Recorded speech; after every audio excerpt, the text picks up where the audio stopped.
Welcome back to learn with Harry. ఈరోజు మీకు nothing rule కోసం చెప్తా. అసలు ఏంటి నథింగ్ రూల్ అండ్ అది ఎలా వర్క్ అవుతుందో కూడా చెప్తా.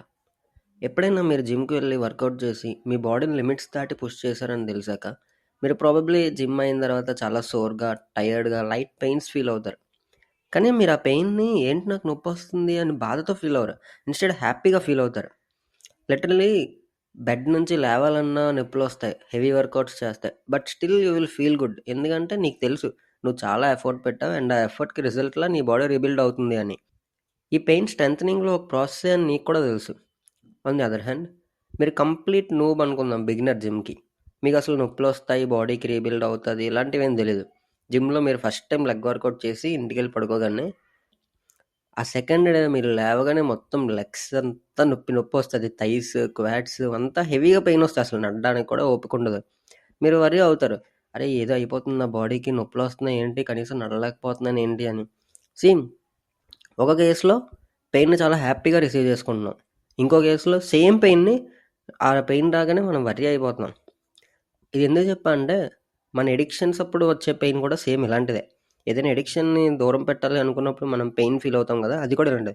కాకపోతే అది కొంచెం ఫిజికల్ పెయిన్, ఇది కొంచెం మెంటల్ పెయిన్ అంతే.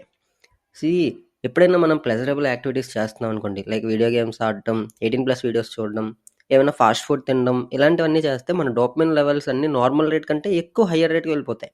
ఇది మీకు ఆల్రెడీ ప్రీవియస్ వీడియోలో చెప్పా. ఇక్కడ ఇంట్రెస్టింగ్ థింగ్ ఏంటంటే ఈ యాక్టివిటీస్ చేయడం ఆపేసాక మన డోపమైన్ లెవెల్స్ మళ్ళీ బేస్ లైన్‌కి రావు. ఎక్కడికి రావాలో అక్కడ కాకుండా ఇంకా కిందకెళ్ళిపోతాయి. సో, ఇవన్నీ ఆపేసాం మనం కొన్నాళ్ళు ఫాస్ట్ ఫుడ్ తినట్లేదు, కొన్నాళ్ళు వీడియో గేమ్స్ ఆడుకోవట్లేదు, కొన్నాళ్ళు పోర్న్ చూడటం మానేసాం. సో, మన డోపమైన్ లెవెల్స్ అన్నీ ఏంటి? ఎంత పైకెళ్ళాయో అంత కిందకి పడిపోతాయి. అర్థమైందా?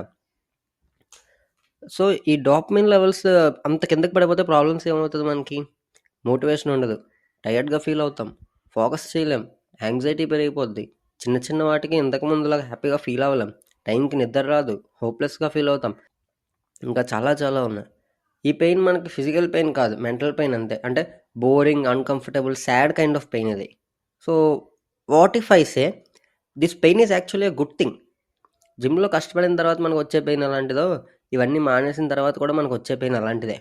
మనకు చిన్నప్పుడు చాలా మోటివేషన్ ఉండేది. చాలా డోపమైన్ మన డోపమైన్ లెవెల్స్ కరెక్ట్‌గా ఉండేవి. ఇప్పుడు మళ్ళీ మన డోపమైన్ లెవెల్స్ మళ్ళీ ఆ ముందులా మారిపోవాలి అంటే మనం చేయాల్సింది ఒకటే ఒకటి. The nothing rule. మీరెప్పుడైనా పార్న్ చూడడం మానేసినా, ఫాస్ట్ ఫుడ్ తినడం ఆపేసినా మీకొచ్చే సాడ్ అండ్ బోర్డింగ్ ఫీలింగ్ ఉంటది కదా! అది చాలా మంచిది మనకి. దీని మీనింగ్ ఏంటంటే మన డోపమైన్ లెవెల్స్ మళ్ళీ రికవర్ అవుతున్నాయని అర్థం. సో, ఎప్పుడైతే మనం జిమ్ చేసొచ్చాక మనకు నొప్పొస్తుంది, మనం ఫీల్ అవుతున్నాం అంటే మన బాడీ రీబిల్డ్ అవుతుంది. అంతే కదా! మన బాడీ రికవర్ అవుతుంది పెయిన్ నుంచి, మనకి మళ్ళీ స్ట్రాంగ్ అవుతుంది. సో, సేమ్ ఇది కూడా. ఎప్పుడైతే ఆ యాక్టివిటీస్ అన్నీ మానేస్తామో మన డోపమైన్ లెవెల్స్ అన్నీ బేస్ లైన్ కన్నా కిందకొచ్చేస్తాయి. సో, ఆ కిందకి రాగానే మనకేం జరుగుతుంది? మన డోపమైన్ రిసెప్టర్స్ ఇవన్నీ మళ్ళీ రీబిల్డ్ అవుతున్నాయి. సో, ఇప్పుడు డూ నథింగ్ అంటే రోజంతా కూర్చొని ఖాళీగా ఉండమని కాదు. జస్ట్ మీకు ప్లెజరబుల్ ఇచ్చే యాక్టివిటీస్ చేయకండి అవి. Just don't do those old bad habits. Day by day me dopamine base levels అన్నీ ఇంక్రీజ్ అవుతాయి. మీరు ఎంత ఎక్కువ బోర్డమ్ ఫీల్ అయితే అంత ఎక్కువగా చిన్న చిన్న వాటికి కూడా హ్యాపీగా ఫీల్ అవ్వడం స్టార్ట్ చేస్తారు. సో, ఇన్ కేస్ మీరు ఎంతకాలం ఉండాలి ఇలానే రోజంతా ఏం చేయకుండా ఉండలేను, డోపమైన్ క్రేవ్ అవుతున్నాను అనుకుంటే మీరు ఒక చిన్న రూల్ పెట్టుకోండి. ఇందులో చిన్న అడ్జస్ట్‌మెంట్ చేసుకొని. ఇప్పుడు మీకు ఫోన్ వాడాలనిపిస్తుంది ఆర్ సమ్ పిజ్జా తినాలనిపిస్తుంది. ఏదైనా అనిపిస్తుంది. అది చేయకూడదని మీకు తెలుసు. కానీ అనిపిస్తుందంటే ఓకే. ఇప్పుడు నేను పిజ్జా తినాలంటే ఈ 4 అవర్స్ నేను మొబైల్ వాడకపోతే అప్పుడు పిజ్జా తింటా. ఇలా పెట్టుకోండి. So that win win situation create అవుతుంది. మీరు మెల్లమెల్లగా ఒకేసారి మొత్తం కట్ చేసేయాలంటే అది ఎవరి వల్ల అవ్వదు. సో, మెల్లమెల్లగా ప్రతీదీ కట్ చేసుకుంటూ ఉండొచ్చు. హోప్ ఇది మీకు ఏదో ఒక విధంగా యూజ్ అవుతదని అనుకుంటున్నాను. ఒకవేళ మీకు వర్క్ అయ్యి రిజల్ట్స్ మంచిగా వస్తే కామెంట్స్‌లో చెప్పండి. సో దట్ అది చూసి అందరూ ఇన్‌స్పైర్ అయ్యి ఆళ్ళు కూడా ట్రై చేస్తారు. ఈ ప్రీవియస్ వీడియో చూడకపోయి ఉంటే చూసేయండి.